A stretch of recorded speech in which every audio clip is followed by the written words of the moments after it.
Σας χαιρετώ, Ανδρέας εδώ. Σήμερα βρισκόμαστε Λευκοσία. Ήρθαμε για, ας το πούμε, το προτελευταίο touch μετά από τα βαψίματα που έχει κάνει εδώ ο εργολάβος. Σημαντικό, εδώ στο έργο είμαστε σε συνεργασία με τον ηλεκτρολόγο, ο οποίος έχει κάνει μια εξαιρετική δουλειά.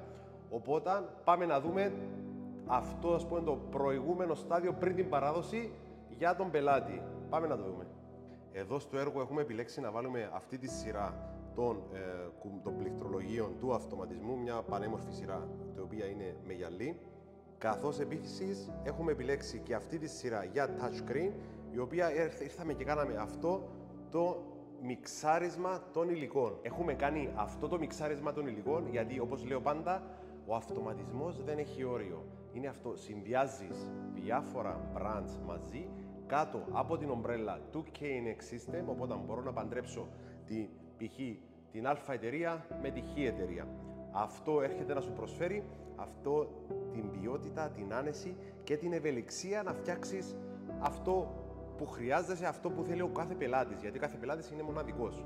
Στην προκειμένη περίπτωση έχουμε βάλει εδώ τη συγκεκριμένη σειρά για να κουμπώνουν και να συνάδουν μαζί, για να υπάρχει μία ομοιομορφία. Εδώ στο έργο θα ελέγξουμε κλιματισμό, υποδαπέδια θέρμανση, φωτισμό, σκίαση και εννοείται ένα μέρος των ηλεκτρομηχανολογικών, δηλαδή ζεστά νερά, αντιλίες επιστροφής του νερού κτλ. Με αυτό πετυχαίνουμε μία σωστή και οικονομική, ας το πούμε, μια οικονομική λύση στη διαχείριση της ενέργειας της κατοικίας. Αυτό που είχα πει και νωρίτερα, πρέπει πάντοτε να γίνονται σωστές συνεργασίες με σωστόν τρόπο. Είναι πάρα πολύ σημαντικό για να απολαμβάνει ο πελάτης αυτό που έχει ήδη αγοράσει, είτε από το κομμάτι του αυτοματισμού, είτε από το κομμάτι του ηλεκτρολόγου, του μηχανολόγου και ούτω καθεξής. Γιατί ένα έργο στην τελική πρέπει να το απολαμβάνει ο πελάτης και αυτός πρέπει να είναι το α και το ω για τον σκοπό που ερχόμαστε και φτιάχνουμε αυτά τα έργα.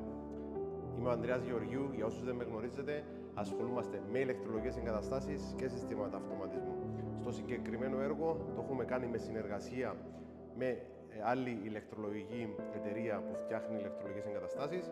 Γι' αυτό είναι αυτό που λέω πάντοτε, δεν πρέπει να υπάρχουν όρια μεταξύ μας. Πρέπει να συνεργαζόμαστε και να έχουμε μια σωστή και επαγγελματική γραμμή, όπου να μπορούμε να προσφέρουμε το καλύτερο όπως αυτό ξέρουμε να κάνουμε. Σας ευχαριστώ πάρα πολύ.